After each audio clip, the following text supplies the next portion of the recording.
तो hello guys, UP police constable 60,244 पदों के लिए मेडिकल डेट और चरित्र सत्यापन डेट जारी हो गई है। तो आप लोगों के लिए बहुत बड़ी खुशखबरी है। तो आज की वीडियो में आप लोगों को मैं बताऊंगा आप लोगों का मेडिकल कब से होगा और चरित्र सत्यापन कब होगा।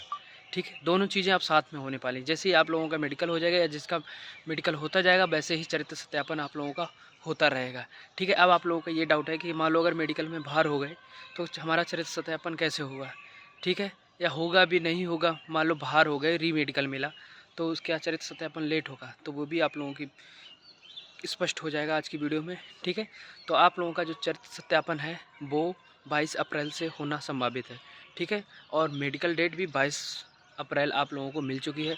तो अब आप लोगों का मेडिकल जो है 22 अप्रैल से होगा। और आप लोगों की जो जेटीसी होनी थी, ठीक है, वो पहले हो रही थी 1 जून। 1 जून से मतलब वायरल हो रहे थे, एक नोटिस वायरल हुआ था, 1 जून से बोला गया था। लेकिन अब आपकी जेटीसी जो है 17 जून से संभावित है। ठीक है, तो ये अपडेट आप लोगों के लिए मुझे देना बहुत ज़रूरी था कि आप लोगों के यूपी पुलिस कांस्टेबल 60,244 लोगों का मेडिकल 22 अप्रैल से स्टार्ट है। अब आप लोगों के ये भी क्वेश्चन है कि ये कितने दिनों में मेडिकल लगभग चलेंगे। तो वो ज़िले वाइज डिपेंड करते हैं किस ज़िले में कितने बच्चे हैं। ठीक है, कितने भाई हैं जो जिनका मेडिकल होना है। ठीक है, तो डिस्ट्रिक्ट वाइज लिस्ट भी पहले ही जारी कर दी गई थी और अब आप लोगों के डेट भी निश्चित कर दी गई कि आप लोगों का मेडिकल कितनी तारीख से है। तो ये खबर आप लोगों के लिए बहुत ज़रूरी थी जो मैंने आप लोगों को दे दी। और थाने से आप लोगों का हो सकता है एडमिट कार्ड, या फिर आप लोगों को एडमिट कार्ड जारी किए जाएंगे, वो भी यूपी पुलिस की ऑफिशियल साइट पे। ठीक है, तो आप लोग निश्चिंत रहिए कि आप लोगों को एडमिट कार्ड कहाँ मिलेगा और क्या बोलते हैं चरित्र सत्यापन होगा तो कैसे होगा। तो ये खबर आप लोगों के लिए बहुत ज़रूरी थी। तो चरित्र सत्यापन आप लोगों का जैसे ही मेडिकल होगा तुरंत उसके बाद आप लोगों का पहले चरित्र सत्यापन होगा। ठीक है, तो दोनों चीज़ें जल्दी हो रही हैं आप लोगों की। फिर आप लोगों को समय मिलेगा, ये चलेगा 22 अप्रैल से मई तक चलेगा। उसके बाद मई में ये सब खत्म हो जाएंगे, सबके मेडिकल, सबके चरित्र सत्यापन। तो अब आप लोग कंफ्यूज मत होइए, आप लोगों का ये डाउट था क्लियर। अब आप लोगों को मैं बता देता हूँ यूपी पुलिस ट्रेनिंग को लेकर कि जो ट्रेनिंग है, तो मैंने ट्रेनिंग कहाँ की थी, मेरी ट्रेनिंग थी उन्नाव में। ठीक है, तो ट्रेनिंग शेड्यूल क्या क्या रहता है तो मैं आप लोगों को इसी वीडियो के माध्यम से ट्रेनिंग शेड्यूल भी बता देता हूँ। देखिए, ट्रेनिंग शेड्यूल क्या रहता है, हमें सबसे पहले सुबह 5 बजे, ठीक है, अब तो जैसे भी दिन बड़ा होने लगा था तो हमें लगभग 4:30 बजे उठना पड़ता है। ठीक है, वो आपके ऊपर डिपेंड करता है आपको नहाना है या फिर सिर्फ हाथ मुँह धो के ही वर्दी पहन के चले जाना है। ठीक है, तो पहले आप लोगों को नहाना है या फिर ऐसे ही।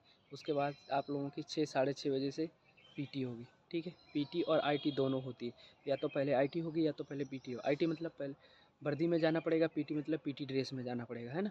तो आप लोगों को वो दोनों एक ही साथ होंगी लगभग 2 घंटे, 6 से 8 बजे तक। ठीक है, 8 बजे के बाद फिर आप लोगों को क्या नाम 6 से 8 के बीच में 5 मिनट का आप लोगों को गैप मिलेगा, जिसमें आप लोगों को दलिया या फिर चने खाने होते हैं मात्र 5 मिनट में। और आप लोगों को वर्दी भी चेंज करनी पड़ती है। ठीक है, जैसे अगर आप पीटी में गए तो फिर आईटी में होना पड़ता है, अगर आईटी में गए तो पीटी में होना पड़ता है। ठीक है, उसके बाद 8:30 बजे आप लोगों को छोड़ दिया जाएगा। फिर आप कमरे पे आएंगे खाना पीना खाएंगे। 9:30 10 बजे तक आप लोगों को क्लास पहुंचना है। ये जो क्लास है ना, स्कूल, सच में बताते हैं, एक बार स्कूल छोड़ने के बाद फिर दूसरी बार फिर स्कूल जब जाओ ना, बड़ा बोरिंग लगता है। सच में लगेगा आप लोगों को भी स्टार्टिंग में। फिर भाई 10 बजे स्कूल जाना पड़ता है, फिर 4 घंटे की क्लास होती है, फिर कहीं जाके 2 बजे छुट्टी होती है।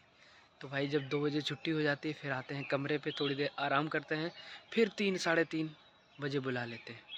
फिर जाना पड़ता है आईटी या पीटी में, जैसा भी बुलाएं। उसमें शाम के टाइम एक ही मतलब, या तो पीटी में बुलाएंगे या तो फिर आईटी में। पीटी का समय रहता है, कभी कभी पीटी बृहस्पतिवार को पीटी में ही बुलाते हैं ना, एक दिन समय रहता है। फिर आप लोगों को जाना पड़ता है भाई 3:30 4 बजे के आसपास। उसके बाद शाम को 6 बजे छोड़ते हैं भाई साहब। 2 घंटे लगातार रोंदे रहते हैं। उसके बाद फिर आप लोगों को छोड़ दिया जाता है। फिर आओ कमरे पे। ठीक है, कमरे के आने के बाद खाना पीना खाओ 7 बजे तक। खाना पीना खाने के बाद फिर से जाओ क्या करने, गणना कराने। ठीक है, गिनती कराने। तो टोली कमांडर आप लोगों को लेके जाएगा। ठीक है, और एक दो करके तो मज़ा तो आता ही है भाई, एक दो करके। फिर आप लोगों को गणना कराने के बाद आएंगे, तब जाके सुकून मिलेगा।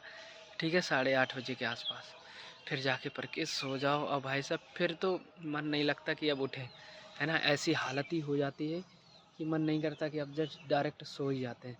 तो फ़ोन चलाने का मौका आप लोगों के पास बहुत कम मिलेगा, पढ़ने का मौका बहुत कम मिलेगा, क्योंकि जो शेड्यूल है ऐसा शेड्यूल है, क्या कर सकते हो कि दिन भर तो रौंदे रहते हैं, क्या समय मिलेगा। अब रात में जो समय मिलेगा क्या उसमें पढ़ाई कर पाओगे, उसमें सोचोगे थोड़ा शरीर को आराम दे दें, तो यही है क्या नाम, अब दिनचर्या आप लोगों की तैयारी हो पाएगी कि नहीं हो पाएगी।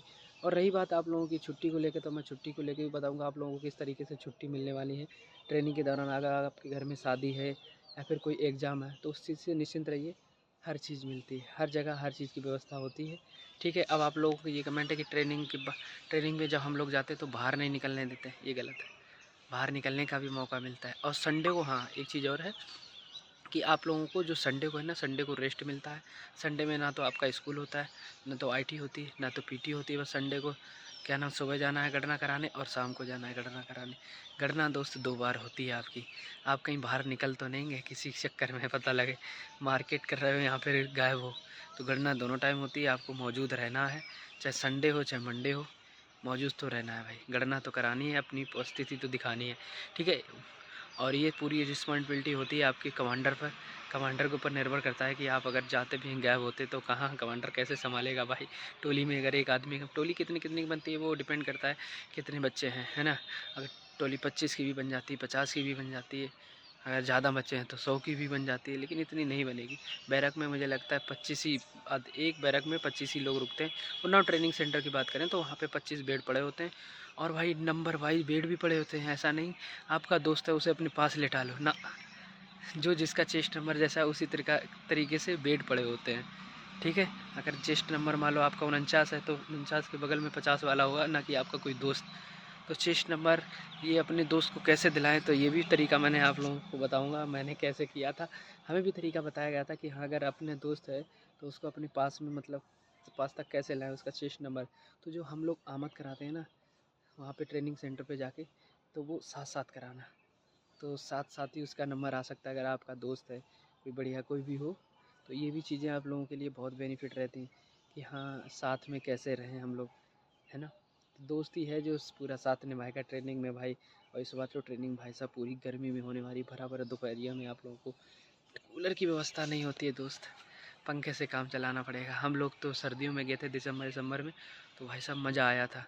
सुबह उठने में थोड़ी प्रॉब्लम तो होती थी क्योंकि इतनी सर्दी होती थी, लेकिन फिर भी जब वहाँ पहुँच जाते थे आईटीबीटी में, सारी सर्दियाँ दूर, है ना। और इस बार तो भाई सुबह भी दौड़ना पड़ेगा, शाम को भी दौड़ना पड़ेगा, है ना। वो डिपेंड करता है कि आप मेजर साहब कितना दौड़ाते हैं आपको, आपके पीटीआई सर कितना दौड़ाते हैं। तो गर्मी का कुछ तो फ़र्क पड़ेगा भाई। गर्मी में छुट्टी तो जानते हो होती हैं, तो कुछ तो छुट्टी मिलेगी, मतलब छुट्टी तो नहीं मिलेगी। कुछ समय ऐसा रहेगा कि मान लो अगर 5 किलोमीटर दौड़ाना है तो 2 किलोमीटर दौड़ा के छोड़ देंगे क्योंकि पसीने में तर हो जाएंगे। और स्कूल में मास्टर साहब पढ़ाने आएंगे भाई साहब, पीछे बहुत से बच्चे तो पीछे बैठ के आराम से मस्ती करते सो जाते हैं, है ना, क्योंकि थके इतने होते हैं। तो ये है, मस्तियाँ होती हैं पूरी। और स्विमिंग पूल में नहाने को मिलेगा, दिन भर गदर काटो। और संडे को फिर मैच खेलो, वॉलीबॉल खेलो। संडे को फ्री रहते हो, एंजॉय करो खूब पेल के, लेकिन बाहर नहीं जा सकते हो ट्रेनिंग सेंटर, गणना तो होनी है। तो ये चीज़ें हैं आप लोगों को जो मैंने बताई हैं। तो मेडिकल की डेट आ चुकी है, ठीक है। 22 अप्रैल से आप लोगों के मेडिकल स्टार्ट हैं, चरित्र सत्यापन उसी के साथ होते रहेंगे, ठीक है। तो आप लोगों के लिए खुशखबरी थी। तो कैसी लगी वीडियो ज़रूर बताना, और चैनल पर नए हैं चैनल को सब्सक्राइब जरूर कर देना, बने रहना हमारे साथ लास्ट तक। जय हिंद, जय भारत।